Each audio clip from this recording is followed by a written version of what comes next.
There's a piece of paper taped to Mike's front door. It says he owes $5,000. A company he's never heard of is taking him to court to collect it. Mike did borrow money once, a credit card years ago, a few $1,000s he fell behind on.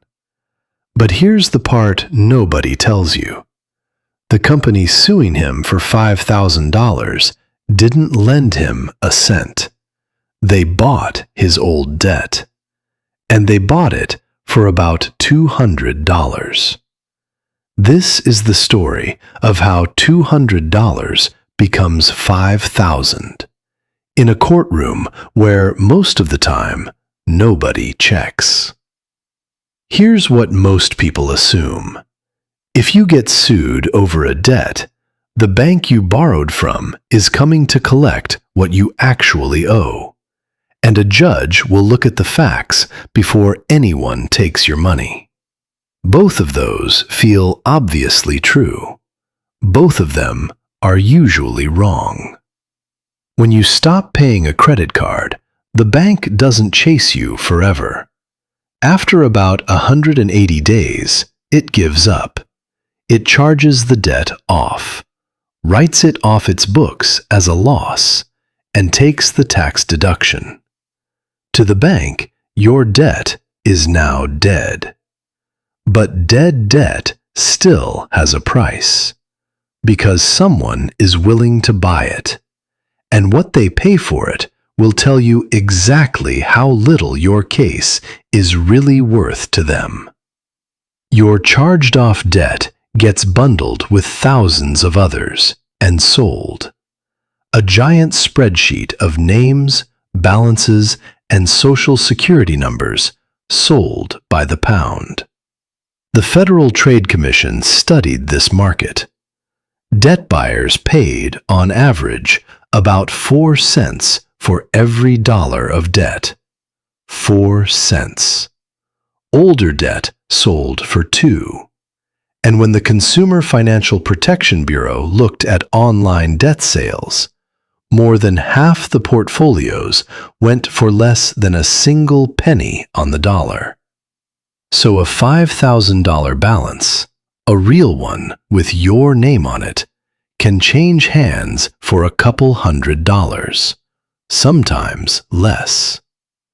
And here's the part that should bother you.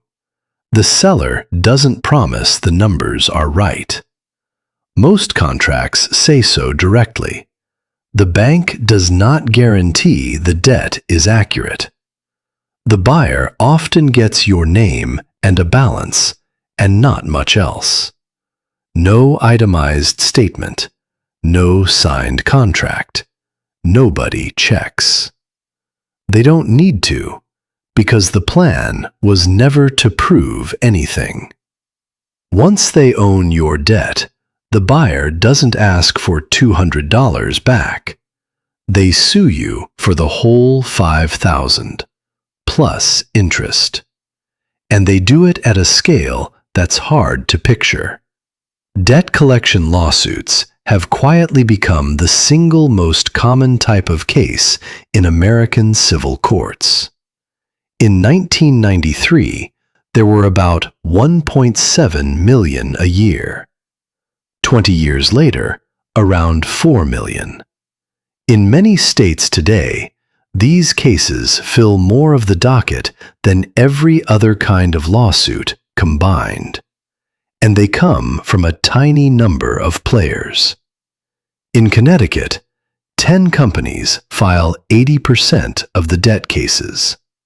This isn't a dispute between two people. It's a factory. One side files thousands of these with a lawyer. The other side is you, alone, holding a letter you don't fully understand, with a court date you might not even know about. And the factory has one favorite outcome. It's called a default judgment. The company wins automatically, not because they proved the debt, but because you didn't show up. Maybe you never got the notice. Maybe the court forms were confusing. Maybe you couldn't take a day off work. It doesn't matter. If you're not there, you lose.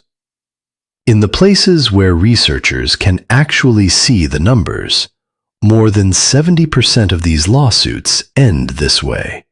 70%. And almost nobody has a lawyer.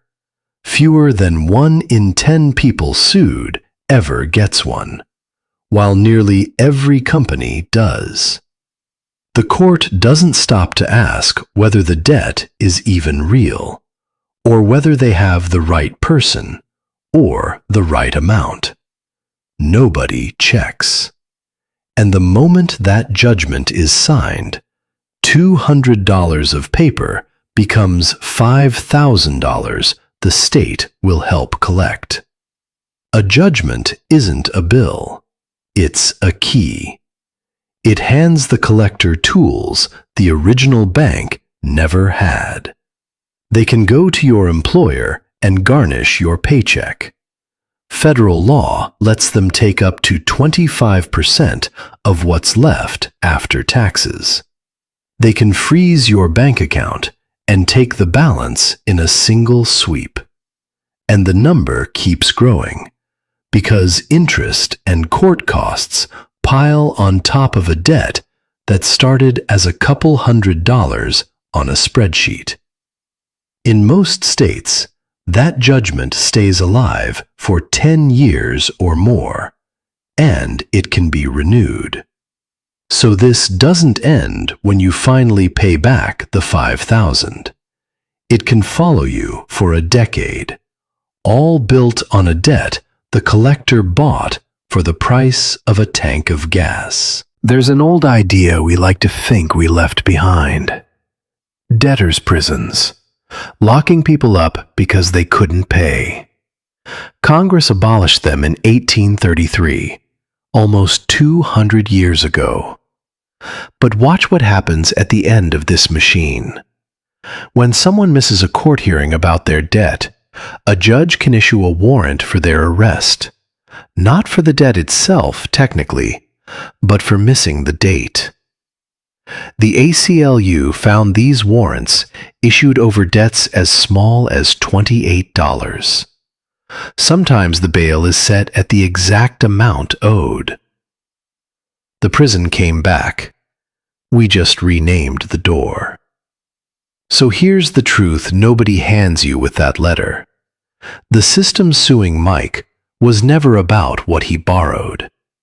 It's a market, one that buys human debt for pennies and turns your silence into someone else's profit. The most powerful thing in that entire courtroom isn't the lawyer or the judge or the debt. It's whether or not you show up. Nobody checks, unless you make them.